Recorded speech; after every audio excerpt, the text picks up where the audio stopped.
عصام عبد العاطي تصويبه جول جول جول. عصام عبد العاطي جول،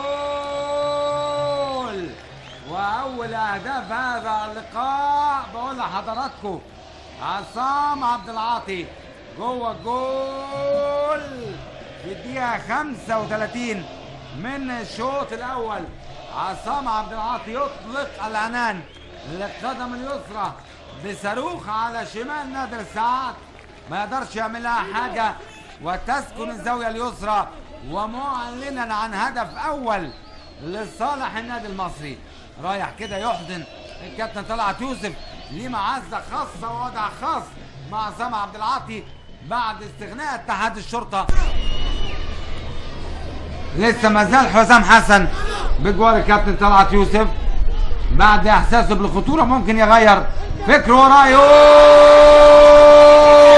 جول.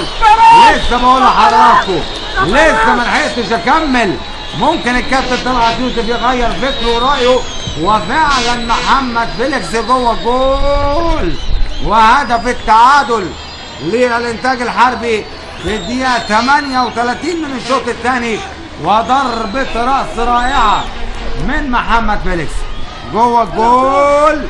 محمد فيليكس في الدقيقه 28 من الشوط الثاني يحرز هدف التعادل للانتاج الحربي، يعود به الى نقطه البدايه في هذا اللقاء.